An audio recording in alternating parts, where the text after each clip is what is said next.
قسط نمبر 13۔ اوپر ہی سو جاؤں گی ورنہ یہاں اپنے روم میں ہی سو جاؤں گی۔ تو سائرہ نے کہا، باجی اگر آپ کہو تو میں یہاں آپ کے پاس سو جاؤں۔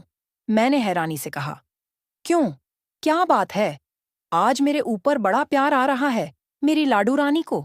سائرہ نے کہا، نہیں باجی، ایسی کوئی بات نہیں، اور کچن سے نکل گئی۔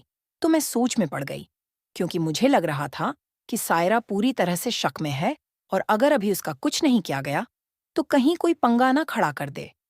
اور یہ سوچنے کے بعد میں نے یہ فیصلہ بھی کر لیا کہ امی سے بات کرنا ہی پڑے گی، کہیں بعد میں کوئی پریشانی نہ ہو۔ سائرہ کے جانے کے کچھ ہی دیر کے بعد امی کے روم کا ڈور کھلا، جو کہ کچن سے صاف نظر آ رہا تھا، اور بھائی باہر نکلے۔ تو میں نے بھائی سے اشارے میں پوچھا کہ کیا ہوا؟ تو بھائی میرے پاس آ گئے اور ہنستے ہوئے بولے، پریشان نہ ہو پنکی، امی اب تمہیں کچھ نہیں بولیں گی۔ میں نے انہیں منا لیا ہے کہ وہ کسی کو نہ بتائیں۔ میں نے کہا، بھائی دیکھ لو، کہیں امی ابو کو یا کسی اور کو تو نہیں بتائیں گی۔ تو بھائی ہنس پڑے اور بولے، اب امی کبھی کسی کو نہیں بتائیں گی۔ اتنا بولتے ہی بھائی کچن سے نکل گئے۔ بھائی کے جانے کے بعد میں جلدی سے امی کے روم میں گھس گئی، جو کہ روم میں بنے باتھ روم میں تھیں اور نہا رہی تھیں۔ تو میں پھر سے واپس آ گئی اور کھانے کی تیاری کرنے لگی۔ امی 6 بجے کے بعد تیار ہو کر باہر آئیں تو نکھری نکھری لگ رہی تھیں، اور خوشی ان کے انگ انگ سے پھوٹتی محسوس ہو رہی تھی، جسے محسوس کرتے ہی میں نے کہا، امی مبارک ہو آپ کو۔ امی نے کہا، تمہیں بھی، اور ساتھ ہی بولی، پنکی ابھی کوئی بات نہیں کرنا، کیونکہ کوئی بھی آ سکتا ہے نیچے۔ پھر ہمارے درمیان کوئی بات نہیں ہوئی، اور رات کے کھانے کے بعد جب میں برتن دھو رہی تھی تو امی نے کہا، آج تم میرے روم میں ہی سو جانا، اور میں کسی بہانے سے تمہارے روم میں چلی جاؤں گی۔ میں نے کہا، نہیں امی، آج نہیں، آج میں اوپر ہی سونے جاؤں گی، کیونکہ مجھے لگتا ہے کہ سائرہ کو میرے اوپر کچھ شک ہو گیا ہے۔ اسے بھی مطمئن کرنا ضروری ہے، ورنہ گڑ بڑھ کر دے گی۔ امی نے میری بات سن کر ہاں میں سر ہلا دیا، اور پھر میں برتن دھو کر اوپر روف پر چلی گئی، جہاں سائرہ اور کاشی اپنے اپنے بستر پر لیٹے ہوئے تھے، جو کہ نیچے زمین پر ہی بچھائے ہوئے تھے۔ میں بھی جا کر ان دونوں کے درمیان میں لیٹ گئی، اور کہا، کیا ہو رہا ہے بھائی؟ سوئے نہیں ابھی تک؟ سائرہ نے کہا، باجی آپ کا کام جلدی ختم ہو گیا کیا؟ میں، ہاں یار، لیکن تھکن بڑی ہو رہی ہے۔ کاشی، باجی کیا میں آپ کو دبا دوں؟ میں حیرانی سے، کیا کہا تم نے؟ تم مجھے دباؤ گے؟ کاشی، وہ باجی، آپ بول رہی تھی نا کہ آپ کو تھکن ہو رہی ہے، اس لیے پوچھا تھا۔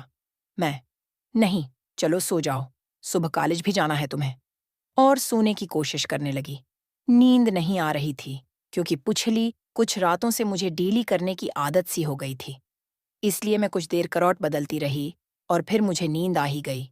صبح میں اٹھی اور نیچے آئی اور ناشتے کی تیاری کرنے لگی، اور پھر سائرہ اور کاشی کے آنے کے بعد ان کو ناشتہ دیا، جس کے بعد وہ دونوں ہی کالج نکل گئے۔ تو میں بھائی کے روم کی طرف گئی، جو کہ ابھی تک اندر سے بند ہی تھا۔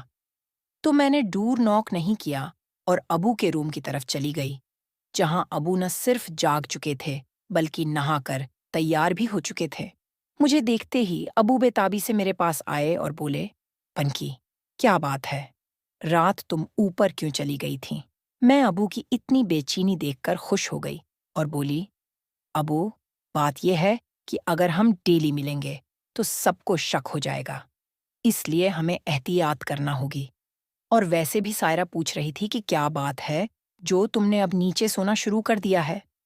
ابو نے کہا، پنکی میری جان، اب تمہارے بنا رہا نہیں جائے گا میری جان، اپنے باپ پر اتنا ظلم نہیں کرو بیٹی۔ میں بتانا تو نہ چاہتی تھی، لیکن مجھ سے رکا نہیں گیا، اور میں نے ابو کو بتا دیا کہ سفیان بھائی سے میں پہلی بار ملی تھی۔ تو ابو نے کہا، کیوں سفیان ہی کیوں؟ کوئی اور کیوں نہیں؟ میں نے سر کو پکڑ لیا، جو کہ اب چکرا رہا تھا، اور کہا، کیونکہ مجھے ڈر تھا کہ ابو، اگر میں باہر کسی سے ملوں گی تو وہ مجھے بلیک میل کرے گا، اس لیے میں نے سفیان بھائی سے پہلی ملاقات کی تھی۔ اس کے بعد ابو نے مجھے پیزا پکڑا دیا اور بولے، کچھ کھا لو، اچھا لگے گا تمہیں۔ میں ابو کی بات مان گئی اور پیزا اور اس کے ساتھ چکن بوٹی جو کہ ابو ہی لائے تھے کھانے لگی۔ ابو: دیکھو بیٹی، تم یہ ہی چاہتی ہو نا کہ جب تک تم یہاں گھر میں میرے ساتھ اکیلی ہو پوری طرح انجوائے کرو۔ میں: ہاں ابو، چاہتی تو یہ ہی تھی، لیکن لگتا ہے کہ مجھے امی کے ساتھ ہی چلے جانا چاہیے تھا۔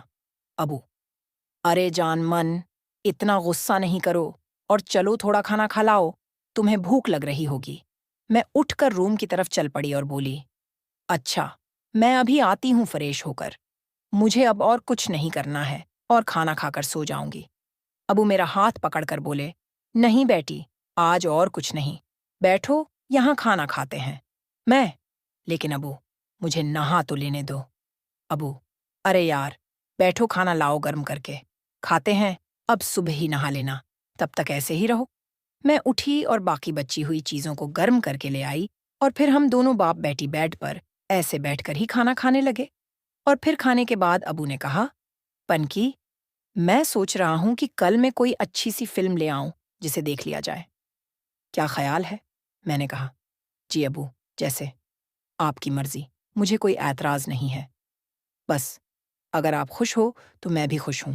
ابو نے کہا: پنکی، کل میرا ایک فرینڈ بھی اگر میرے ساتھ ہو تو کیا خیال ہے؟ میں حیرانی سے ابو کی طرف دیکھتے ہوئے بولی: کیا مطلب ابو؟ میں سمجھی نہیں، آپ کیا بولنا چاہ رہے ہو؟ ابو نے کہا: دیکھو بیٹی، میں چاہتا ہوں کہ تم کل میرے ساتھ میرے دوست کی بھی خدمت کرو میرے سامنے، سچ بڑا سکون آئے گا۔ میں نے کہا: ابو، آپ کہیں پاگل تو نہیں ہو گئے؟ آپ جانتے بھی ہو کہ آپ کیا بول رہے ہو؟ ابو نے ہاں میں سر ہلا دیا اور کہا: ہاں، میں جانتا ہوں کہ میں کیا بول رہا ہوں۔ میں نے کہا: نہیں ابو، میں یہ کیسے کر سکتی ہوں؟ اگر اس نے باہر کسی کو بتا دیا تو میں تو منہ دکھانے کے قابل بھی نہیں رہوں گی کسی کو۔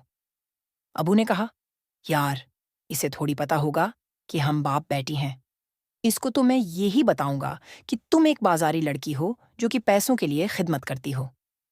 ابو میرا ہاتھ پکڑ کر بولے: نہیں بیٹی، آج اور کچھ نہیں، بس بیٹھو یہاں کھانا کھاتے ہیں۔ میں: لیکن ابو، مجھے نہا تو لینے دو۔ ابو: ارے یار، بیٹھو کھانا لاؤ گرم کر کے، کھاتے ہیں، اب صبح ہی نہا لینا، تب تک ایسے ہی رہو۔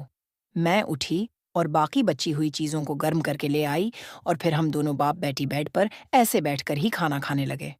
اور پھر کھانے کے بعد ابو نے کہا: پنکی، میں سوچ رہا ہوں کہ کل میں کوئی اچھی سی فلم لے آؤں جسے دیکھ لیا جائے، کیا خیال ہے؟ میں نے کہا: جی ابو، جیسے آپ کی مرضی، مجھے کوئی اعتراض نہیں ہے، بس اگر آپ خوش ہو تو میں بھی خوش ہوں۔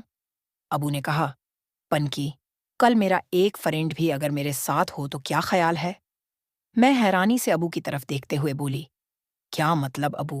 میں سمجھ ہی نہیں، آپ کیا بولنا چاہ رہے ہو؟ ابو نے کہا: دیکھو بیٹی، میں چاہتا ہوں کہ تم کل میرے ساتھ میرے دوست کی بھی خدمت کرو میرے سامنے، سچ بڑا سکون آئے گا۔ میں نے کہا: ابو، آپ کہیں پاگل تو نہیں ہو گئے؟ آپ جانتے بھی ہو کہ آپ کیا بول رہے ہو؟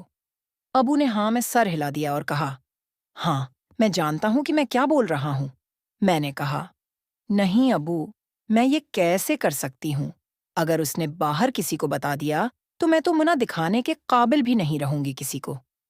ابو نے کہا: یار، اسے تھوڑی پتا ہوگا کہ ہم باپ بیٹی ہیں، اس کو تو میں یہی بتاؤں گا کہ تم ایک بازاری لڑکی ہو جو کہ پیسوں کے لیے خدمت کرتی ہو، پھر وہ کسی کو بتائے گا بھی تو کیا بتائے گا؟